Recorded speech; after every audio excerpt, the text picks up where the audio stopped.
সকলকে ধন্যবাদ, প্রণাম। তো আসুন আমরা শ্রী গুরুদেবের কৃপায় কৃষ্ণ কথায় আসব। তো আজকে আমাদের আলোচনার বিষয় শ্রীমদ্ ভাগবত। তো আমাদের বেশ কয়েকটা শ্লোক আলোচনা হয়েছে। তো আজ আমরা আসব প্রথম স্কন্ধের 2য় অধ্যায়ের 13 নম্বর শ্লোক। আমরা আগে আলোচনা করেছি গীতা এবং ভাগবতে অনেক চরিত্র আছে, সেই সমস্ত চরিত্রগুলো কথা বলছে একে অপরের সঙ্গে, কিন্তু প্রকৃতপক্ষে সমস্ত কথাই সেই পরমেশ্বর ভগবানই বলছেন। কখনো অর্জুনের মুখ দিয়ে, কখনো ধৃতরাষ্ট্রের মুখ দিয়ে, কখনো সঞ্জয়ের মুখ দিয়ে, এবং কখনো স্বয়ং। ভাগবতেও তাই কখনো সুত গোস্বামীর মুখ দিয়ে, কখনো সুখদেব গোস্বামীর মুখ দিয়ে, বা কখনো অন্যান্য যে সমস্ত চরিত্র আছেন তাদের মুখ দিয়ে। প্রকৃতপক্ষে সমস্ত কথাই হলো ভগবান শ্রীকৃষ্ণেরই কথা, তিনি বলছেন এবং বলাচ্ছেন। আগের দিন আমরা আলোচনা করেছিলাম যে ধ্রুব মহারাজ যখন ভগবানের দর্শন লাভ করলেন, তখন তার খুব ইচ্ছা হলো ভগবানের স্তুতি করতে, কিন্তু তিনি স্তুতি করতে পারলেন না। তখন ভগবান তার মনের ভাব বুঝতে পেরে তার দিব্য করস হাতের স্পর্শ, করস স্পর্শ যখন ধ্রুব মহারাজের মাথায় দিলেন, তখন তিনি ভগবানের স্তবনাশই করে ফেললেন। এখানে ভগবানের স্তব আমরা ক্ষুদ্র জীবাত্মা কতটুকু আর জানি, বা তাকে কতটুকু উপলব্ধি করতে পেরেছি। তো ভগবানের স্তব ভগবানই করলেন ভক্তের মুখ দিয়ে।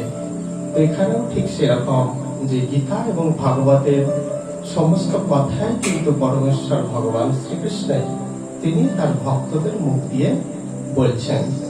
তো এখানে 13 নম্বর শ্লোকে যেটা বলা হচ্ছে যে অত গম্ভীর দ্বিজ শ্রেষ্ঠা বর্ণাশ্রম বিভাগশঃ সমষ্টিতস্য ধর্মস্য সংসিদ্ধির হরিতোষণম। এর অর্থ কি? এখানে সনকাদি ঋষিগণকে শোনাচ্ছেন সুত গোস্বামী। তো তিনি বলছেন যে হে সনকাদি ঋষিগণ, নিজ নিজ বর্ণ ও আশ্রম অনুসারে মানুষ যে ধর্মের অনুষ্ঠান করেন তার পূর্ণ সিদ্ধি হলো শ্রীহরির প্রীতি সাধনা বা প্রীতি সম্পাদন করা। এইটা এখানে কি বলছেন একটু নজর দেওয়ার বিষয়, যে নিজ নিজ বর্ণ ও আশ্রম অনুসারে। আমরা জানি যে সনাতন ধর্মে 4টে বর্ণ সৃষ্টি হয়েছে। ভগবান শ্রীকৃষ্ণ গীতার 4th অধ্যায়ে কথা বলছেন যে চতুর্বর্ণময়া সিস্টেম গুণ কর্ম বিভাগশ। গুণ এবং কর্ম অনুসারে আমি 4টে বর্ণ সৃষ্টি করেছি। কটা বললাম? 4টে। গুণ এবং কর্ম অনুসারে, সেটা কি? ব্রাহ্মণ, ক্ষত্রিয়, বৈশ্য, শূদ্র। বর্তমানে সেটা কি হয়ে গেছে? বংশগত। ব্রাহ্মণের ছেলে ব্রাহ্মণ, বা ক্ষত্রিয়ের ছেলে ক্ষত্রিয়, বা চাষির ছেলে চাষি, এরকম আমরা মনে করি। কিন্তু প্রকৃতপক্ষে কিন্তু সেটা নয়। ভগবান বলছেন গুণ ও কর্ম অনুসারে। গুণ অনুসারে, গুণ বলতে প্রকৃতির 3টে গুণ। এই জড়া প্রকৃতিতে অধঃপতিত হওয়ার সঙ্গে সঙ্গে জীব 3টে গুণের দ্বারা নিয়ন্ত্রিত হয়। কি সেটা? সত্য, রজ আর তম। কটা বললাম? 3টে। সত্য, রজ আর তম, এই 3টে গুণের দ্বারা নিয়ন্ত্রিত হয়। এবার জীব যখন নতুন দেহ লাভ করে, তখন সে কোন গুণকে আশ্রয় করবে সেটা তার পূর্বজন্মের সংস্কার অনুযায়ী হয়। পূর্বের সংস্কার অনুযায়ী সে এই জন্মে সে সেই 3 গুণকে আশ্রয় করতে শেখে। যেমন চাষির ছেলে মানে চাষি নয়, তারও অধিকার আছে, ডাক্তার বা প্রফেসর বা ইঞ্জিনিয়ার হওয়ার অধিকার আছে। যিনি চাষ করেন তাকে চাষি বলা হচ্ছে ঠিক কথা, কিন্তু তার সন্তান বা পুত্র যখন যোগ্যতা অর্জন করে যখন ডাক্তার, ইঞ্জিনিয়ার বা প্রফেসর হবে, তখন কিন্তু আর তাকে কেউ চাষি বলে না। বলে কি? তাহলে কি হচ্ছে? গুণ আর কর্ম অনুসারে আমি যেই প্রকৃতির, আমি যেই গুণ অর্জন করতে পারবো, আমার কর্মের প্রবণতাটাও ঠিক সেই রকম হবে। আমি যদি রজগুণকে আশ্রয় করতে পারি, কি হবে? আমি কোন দিকে আমার কর্ম প্রবণতাটা, আমাকে কোন কর্ম করতে ভালো লাগবে? কি না, একটু উগ্র কর্ম, হ্যাঁ, এগুলো করতে ভালো লাগবে। তো আমার প্রবণতাটা সেই দিকেই যাবে। যখন আমি সত্যগুণকে আশ্রয় করতে শিখবো, তখন আমার প্রবণতাটা কোন দিকে যাবে? আমার যেন কি বলবো, মানে আমি যেন অবশ্যই এক প্রকার ধর্মকর্মের দিকে আমার মতি থাকবে। অনেকে দেখবেন ছোট থেকেই কি হয়, তাকে শেখাতে হয় না তাকে, সে ভগবানকে খুব শ্রদ্ধা করে ছোট থেকেই। তাহলে এটা কি? তার পূর্বের সংস্কার অনুযায়ী, অর্থাৎ সে সত্যগুণে আশ্রয় করেছিল, তার হয়তো সেই কমপ্লিট হয়নি সেই কর্ম, সে আবার দেহ লাভ করে কি করছে? সেই সত্যগুণকেই আশ্রয় করতে শিখছে। যিনি রজগুণকে আশ্রয় করেছিলেন, তিনি কি না, সেই রজগুণকে আশ্রয় করার ফলে এই জন্মেও সে রজগুণের প্রতি আসক্ত।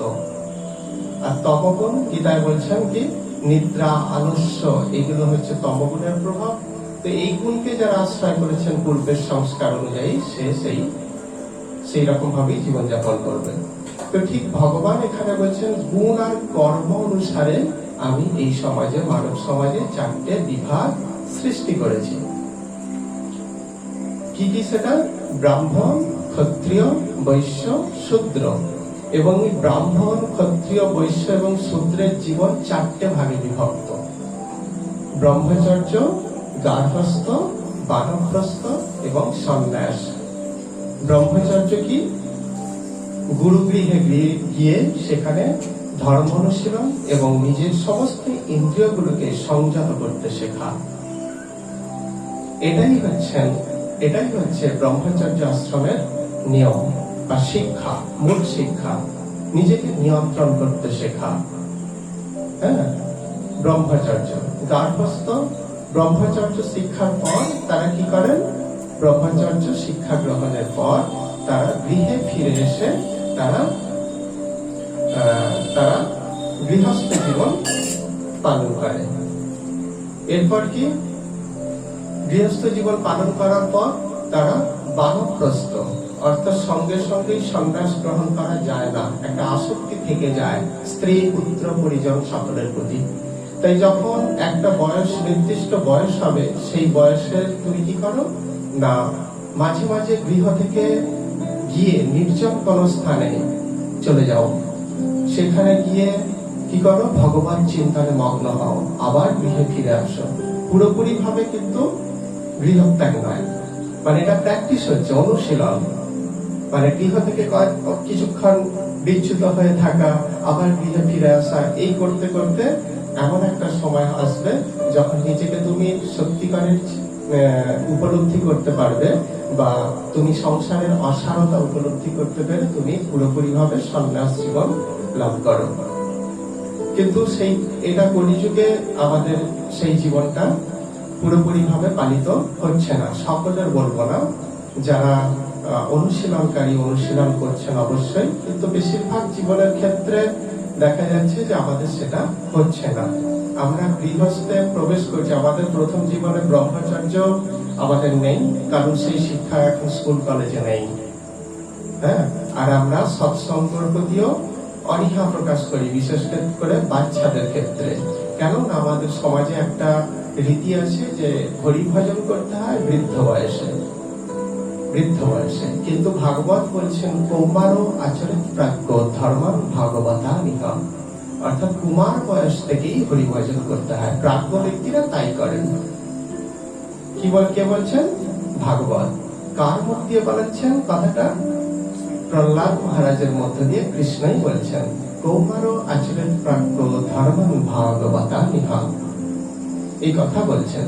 তো যাই হোক, এখানে যে কথাটা বলছেন যে নিজ নিজ বর্ণ ও আশ্রম অনুসারে মানুষ যে ধর্মের অনুষ্ঠান করেন তার পূর্ণ সিদ্ধি। আমরা যেখানেই জন্মাই না কেন, আমরা শূদ্র গৃহে জন্মগ্রহণ করেছি, আমরাও কিন্তু ভগবানেরই সন্তান, আমাদের কিন্তু পরিচয়টা পাল্টে যায়নি। গীতায় ভগবান বলছেন যে মামৈবাংশ জীবলোকে জীবভূত সনাতন, জীব আমার সনাতন অংশ। এখানে একবারও বলছেন না ব্রাহ্মণ আমার সনাতন অংশ, ক্ষত্রিয় আমার সনাতন অংশ, এমন বলছে না। জীব মানে একটা পিপিলিকা, ভাইরাস, ব্যাকটেরিয়া পর্যন্ত জীব আমার সনাতন অংশ। তাহলে সকলেরই কিন্তু পরম পিতা ভগবান, পরমেশ্বর ভগবান সকলেরই, আমি স্বীকার করি বা নাই করি। হ্যাঁ, তো তাহলে সকলেরই অধিকার আছে সেই ভগবানকে ডাকার বা ভগবানকে প্রাপ্ত হওয়ার। শূদ্র বংশে জন্ম হয়েছে বলে এমন নয় যে তোমার ভগবানকে ডাকার কোনো অধিকার নেই, শুধুমাত্র ব্রাহ্মণদের অধিকার আছে, এমন কিন্তু না। তো এখানে সেটাই বলছে যে যেখানে জন্মগ্রহণ করেছে করুক, তার পূর্বের সংস্কার অনুযায়ী।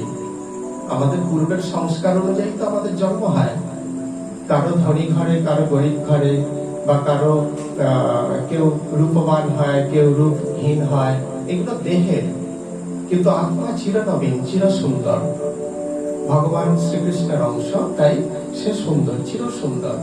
তো সেই ক্ষেত্রে এখানে প্রত্যেকেরই অধিকার আছে সেই কৃষ্ণের ভজন করা।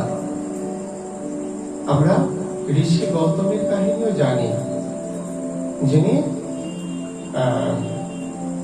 উপনিষদের যে আমাদের কাহিনী যে জগন্নাথ পুত্র সত্যকাম, তার কোনো বংশ পরিচয় ছিল না, এমনকি তার মাও তার পিতৃ পরিচয় জানতেন না। ঋষি গৌতমী তাকে কৃপা করে ব্রাহ্মণ দীক্ষা প্রদান করেছিলেন। কেন না তিনি সত্যে প্রতিষ্ঠিত। যিনি সত্যে প্রতিষ্ঠিত মানে তার মধ্যে সাত্বিক ভাব বর্তমান বলেই তিনি সত্যভাবে প্রতিষ্ঠিত হতে পেরেছেন, তাই তার ব্রাহ্মণ হওয়ার যোগ্যতা আছে। এখানে কিন্তু আমাদের উপনিষদ বা আমাদের শাস্ত্র শিক্ষা দিয়ে দিচ্ছেন বংশ নয়, ব্রাহ্মণের ছেলে ব্রাহ্মণ নয়। ডাক্তারের ছেলে যদি ডাক্তার হতো তাহলে এত লাখ লাখ টাকা খরচ করে তো পড়াশোনার কোনো প্রয়োজন হতো না। বাবা ডাক্তার, তো ছেলেও আপনার দিকেই ডাক্তার হয়ে যাবে, তাকে পড়াশোনা শেখানোর প্রয়োজন নেই। তো ঠিক সেরকমই ব্রাহ্মণের ছেলে ব্রাহ্মণ, এটা কিন্তু আমাদের শাস্ত্রে কোথাও বলা নেই। আমরা সকলেই ব্রাহ্মণ, ক্ষত্রিয়, বৈশ্য, শূদ্র, যাই হই না কেন, সকলের এই মানব জীবন প্রাপ্ত হওয়ার সিদ্ধি, চরম সিদ্ধি তখনই হয়, কি বলছেন, যখন শ্রীহরির প্রীতি সম্পাদন করা যায়, যে বংশেই হোক। শবরী মা ছিলেন নিজ বংশের, যার জন্য শ্রী রামচন্দ্র অযোধ্যা ছেড়ে তার কাছে গিয়েছিলেন, তাকে ধরা দিয়েছিলেন। হ্যাঁ, এখানে সেটাই বলছেন, সংসিদ্ধির হরিতোষণম, শ্রীহরিকে তোষণ করা। হরি শব্দের অর্থ কি, যিনি আমাদের এই বদ্ধ জীব কি হয়, এই জড়জগতে এসে এই ত্রিতাপ দুঃখে জর্জরিত, দুঃখ ভোগ করছে, এই সেই পরমেশ্বর ভগবান আমাদের এই ত্রিতাপ থেকে মুক্ত দিয়ে তার নিত্য ধামে আমাদেরকে হরণ করে নিয়ে যান। তিনি আমাদের সমস্ত তাপ অর্থাৎ ত্রিতাপ দুঃখ বা আমাদের জড় বন্ধন, দুঃখ, কষ্ট, বেদনা সমস্ত কিছু হরণ করে তিনি তার নিত্য ধামে নিয়ে যান। গীতা বলছে কি, যৎ গত্বা না নিবর্তন্তে তদ্ধাম পরমম মম, যেখানে গেলে আর কখনোই এই দুঃখময় জড়জগতে প্রত্যাবর্তন করতে হয় না, মানে ফিরে আসতে হয় না, সেটাই হচ্ছে আমার পরম ধাম। তো তিনি সেখানে আমাদেরকে হরণ করে নিয়ে যান, আমাদের দুঃখ কষ্ট হরণ করেন, করে কি করেন না তিনি আমাদেরকে সেই তার দিব্য যে ধাম, চিন্ময় ধাম, সেখানে আমাদেরকে নিয়ে যান বা স্থান দেন। সেই জন্য তিনি হরি। এই হরিকে সন্তুষ্ট করাই হচ্ছে সকল বর্ণের মানুষের একমাত্র লক্ষ্য। কে বলছে এটা? ভাগবত বলছে কি, শ্রীহরিকে সন্তুষ্ট করাই হচ্ছে সকল বর্ণের মানুষের একমাত্র লক্ষ্য। শ্রীহরি কিসে সন্তুষ্ট হন? দান, ধ্যান বা ইত্যাদি অনেক কিছু শাস্ত্রের বলা হয়েছে। তো শ্রীহরি সব থেকে সন্তুষ্ট হন কিসে? যখন কোন জীব তার নির্দেশিত পথে চলতে থাকে, তার উপদেশগুলো হৃদয়ে ধারণ করে পালন করতে শেখে, তখনই একমাত্র শ্রীহরি সন্তুষ্ট হন। শ্রীহরি জীব সেবায় সব থেকে বেশি সন্তুষ্ট হন। জীব সেবা কেন? অখিল ব্রহ্মাণ্ড সেই পরমেশ্বর ভগবানেরই এক বিশেষ রূপ। সকল জীব আমাদের আত্মীয়, প্রত্যেকটা জীব।